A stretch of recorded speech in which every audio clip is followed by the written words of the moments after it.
The mechanic and the hungry stranger. The scrapyard was quiet at night, the kind of quiet that pressed against a man's ears until he could hear his own heartbeat. Elias Carter sat beside the rusted hull of an old dropship, stirring a dented pot balanced over a blue flame.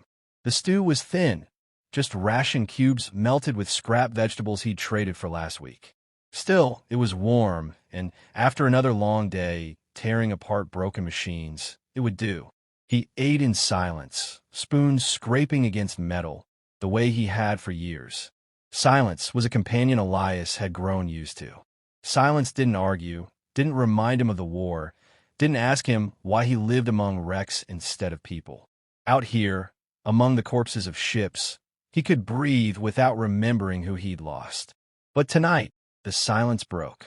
At first, he thought it was the wind, a low rumble carried across the junked starship husks. Then he heard the scrape of claws on metal, a sound too heavy, too deliberate. Elias froze, spoon halfway to his mouth. His hand twitched toward the plasma cutter at his side. Bandits, maybe? Or a scavenger beast from the desert.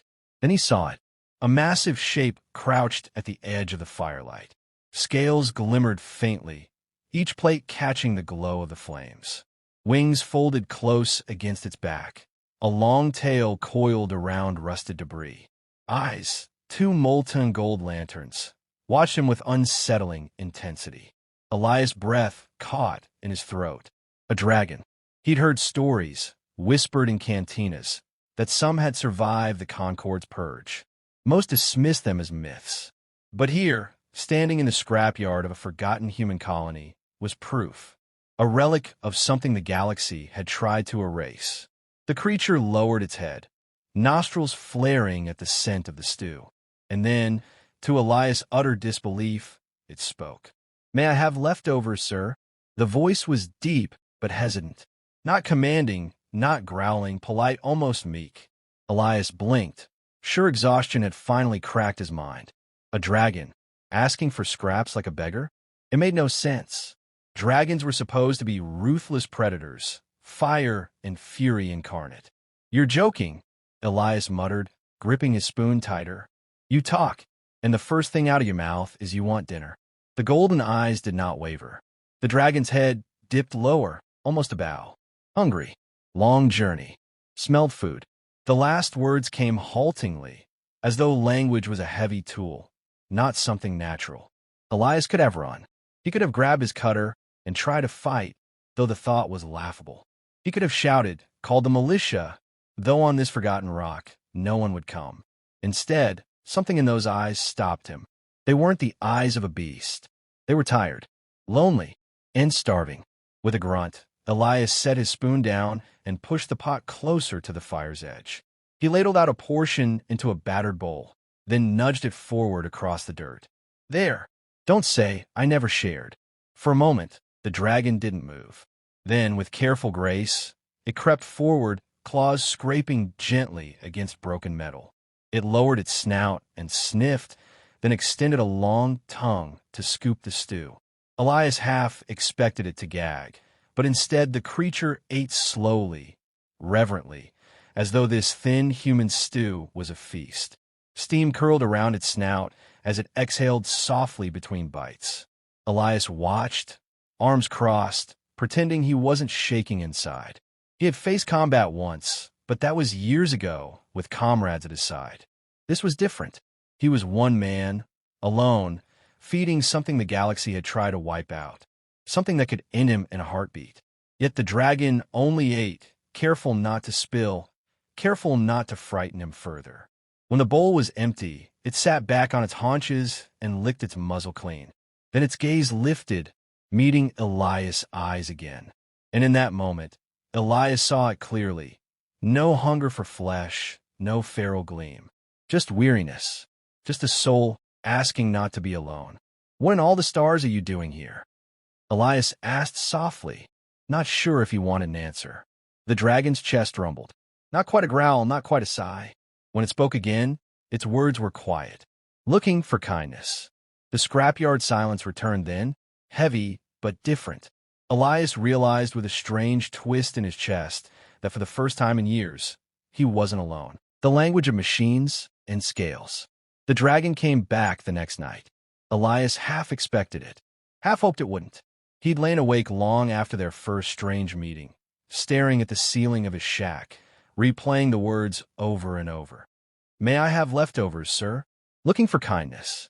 Words too heavy to ignore.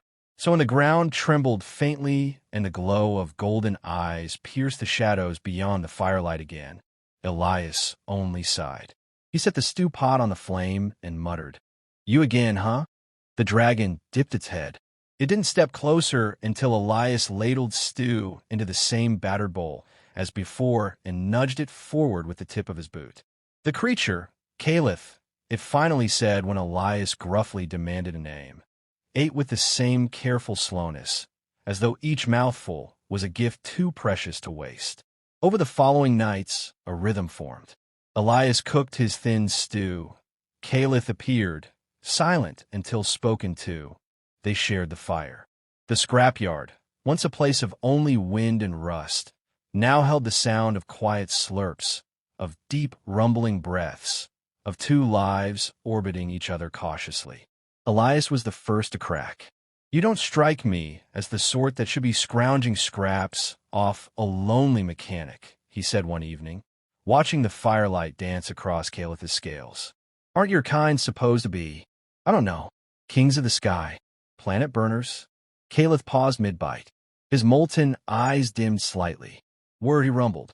"Long ago, before the Concord burned our nests, before they hunted us to shadows." He lifted his gaze, something ancient and sorrowful there.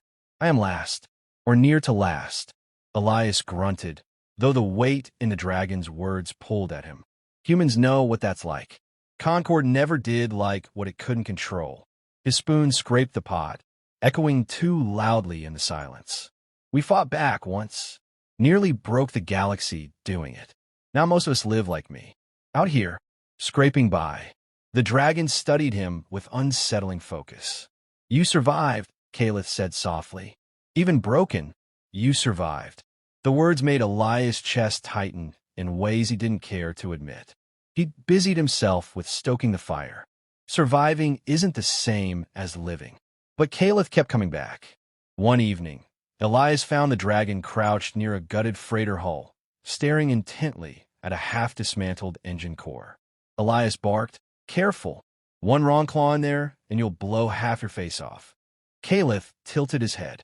"You fixed the dead metal," he said, almost reverently. "I wanted to see."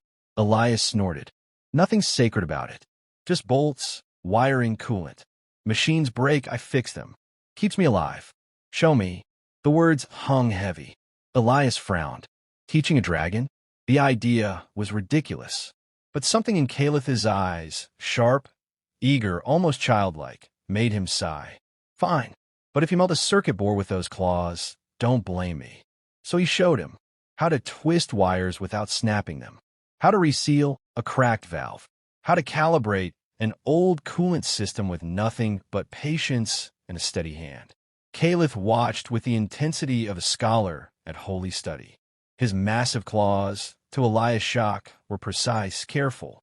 He learned quickly, mimicking Elias' movements until he could reroute a line or a line of gear with surprising finesse. And every time Elias looked up, Caliph was staring at him with that same expression, wide-eyed, unguarded wonder. Finally, Elias slammed a panel shut and wiped his grease-stained hands on a rag.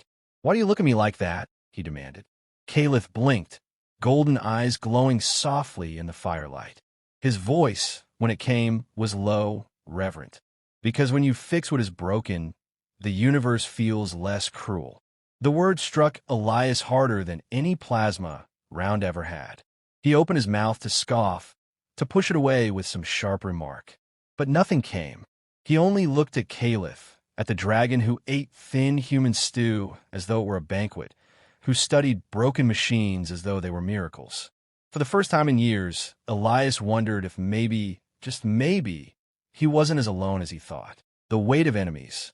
The days bled into one another, marked by grease on Elias' hands and the low rumble of Caliph's voice as he asked questions about every machine they touched.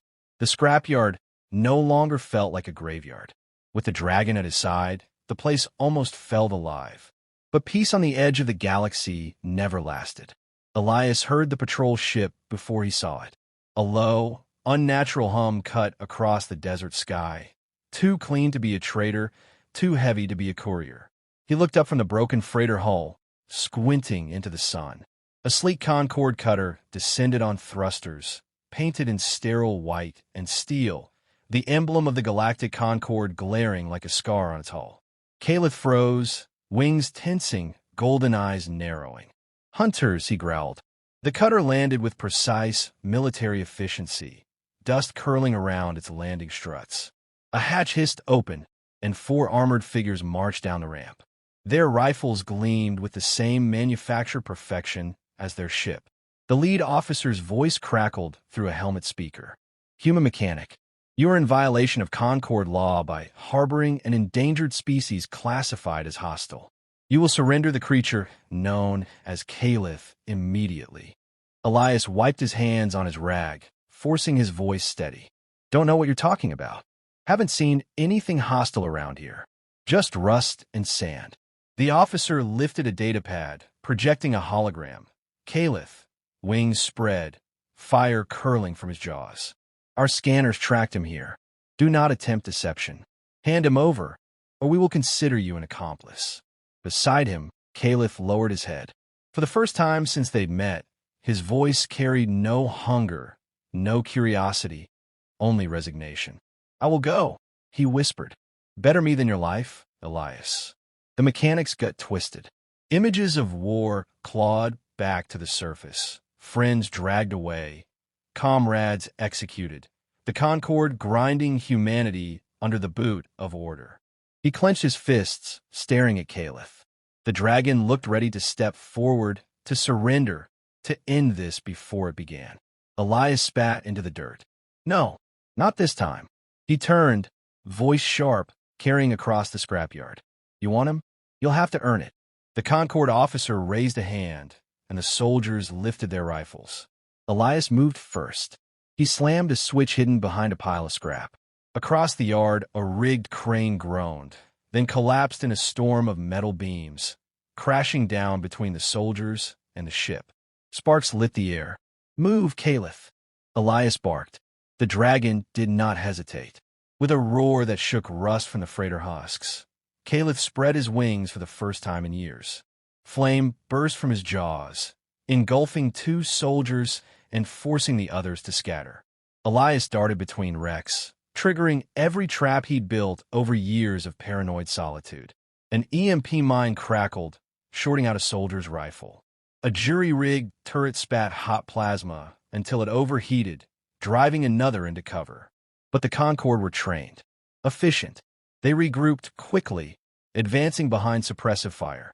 A plasma round seared past Elias' head, shattering a steel beam. He ducked, teeth gritted. He was outnumbered, outgunned. If not for the dragon, he'd already be ash. Caliph fought like fury embodied, claws tearing, tail whipping, fire pouring in arcs that turned night to day. Yet he never strayed far from Elias, always circling back, shielding him from fire. Then it happened. One of the Concord soldiers broke through, rifle raised, plasma round screaming toward Elias. He had no time to move. Caliph lunged. The blast struck the dragon's flank. Scales shattered, flesh burned. Caliph's roar of pain split the scrapyard. He staggered, wings flaring instinctively, shielding Elias with his massive body. Elias caught the dragon's gaze in that instant. Golden eyes, burning not with anger, but with trust, with the same quiet wonder he'd seen so many nights before. As if Caliph was saying, "You're worth this." Something inside Elias snapped. He grabbed his plasma cutter, rewired for combat, and charged the soldier head-on. A beam of white light cut through armor and flesh. The man fell, smoking. The remaining Concord troops faltered. Caliph, bleeding but unbowed, reared back and unleashed one final inferno. The officer screamed as fire consumed him, and the patrol ship's hull blackened under the heat. When the last soldier fell, silence returned to the scrapyard. But it was a broken silence, filled with the stench of scorched metal and the shallow, ragged breaths of a wounded dragon. Elias dropped to his knees beside Caliph, pressing his hands against the charred scales, trying to stanch the bleeding with nothing but rags and desperation. "Damn you, Caliph," he rasped, voice thick. "Don't you dare die on me." The dragon's breath rattled, his head lowering until their eyes met again. In a voice raw but steady, Caliph whispered, "I would rather bleed here than leave you alone." The spark of hope. The scrapyard was silent except for the hiss of cooling metal and the ragged breaths of the dragon. Smoke curled upward in black ribbons, drifting into the star-filled night. Elias knelt beside Caliph, hands slick with blood that glistened dark against charred scales. "Stay with me," Elias muttered, pressing rags against the wound. His voice shook despite his efforts. "You hear me? Stay." Caliph's chest rose and fell like a bellows on the edge of failure. His eyes, though dimmed, still fixed on Elias. "You fight like my kin once did," he rasped, words broken by pain. "Not with claws, with heart." "Shut up," Elias growled, though his throat burned. "Save your strength." He tore open a medkit salvaged years ago, its supplies brittle and outdated. He worked with the precision of a man who'd patched more machines than men, sealing flesh with bonding gel, binding with strips of polymer tape. It wasn't enough, not for wounds this deep, but it was something. As he worked, Caliph's voice rumbled low. "This is why the galaxy fears you, Elias. Not for your weapons, not for your rage, but because you believe the broken can be mended. Even me." Elias froze, his hand still pressed against scorched scales. The words cut through him, deeper than any blade. He had lived years, convincing himself survival was enough. But looking into Caliph's eyes, wide with trust, he realized he'd found something more. Someone who saw in him what he had long buried. Hope. He swallowed hard. "You're not dying here. Not while I've got breath in me."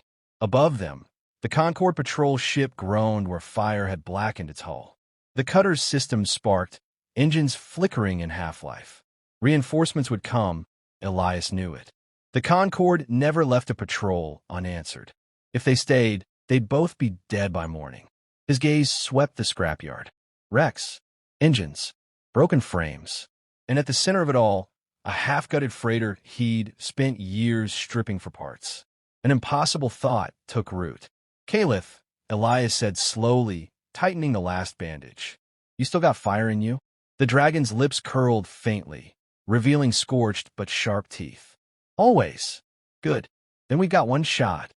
They worked through the night. Elias dragged cables and power cells with frantic energy, his hands moving faster than they had in years. Caliph, though weak, used his claws to lift heavy plating into place, his wings shielding Elias from sparks as he welded. The freighter groaned like a dying beast, but piece by piece, Elias coaxed it back to life. The engine core was shattered, coolant lines eaten through by rust. No normal fix would hold. Elias wiped sweat from his brow, staring at the mess. Then his eyes slid to Caliph, whose chest rose and fell in shallow breaths, smoke curling faintly from his maw. "Your fire," Elias murmured. "Raw heat, raw power." Caliph tilted his head, understanding dawning. "A reactor," he whispered. "You would chain me to a machine?" "Not chain," Elias said firmly. "Partner. Without you, this ship never leaves the ground. With you, we have a chance." Caliph's golden eyes softened. "Then do it." By dawn, the freighter stood reborn, a patchwork of welded scars and jury-rigged systems. Elias sealed the final hatch and staggered into the cockpit, every muscle trembling. Caliph crouched in the engine chamber, his chest pressed against exposed conduits, his breath feeding into the core. The ship hummed with unstable but undeniable life. Elias gripped the controls. Here goes nothing. The freighter shuddered, dust whipping in a storm as thrusters fought gravity. For a terrifying moment, the ship groaned as though it would collapse back into the junk it was. Then Caliph's fire roared through the conduits, a surge of heat and light, and the freighter lifted. They rose above the scrapyard, above the wreckage and smoke, into the open sky. Elias laughed, a wild, disbelieving sound he hadn't made in years. Stars stretched before them, endless and waiting. In the engine chamber, Calith's voice echoed through the calm. "You've given me more than leftovers, sir. You've given me tomorrow." Elias' throat tightened. He reached out, steadying the trembling controls with grease-stained hands. "Then let's see what else we can fix." The scrapyard grew smaller behind them, swallowed by the desert. Ahead lay stars, Concord patrols, dangers they couldn't yet name. But for the first time in years, Elias didn't feel like a man waiting to die among wrecks. He felt like a mechanic with a purpose. And beside him, in fire and wonder, a dragon believed it too.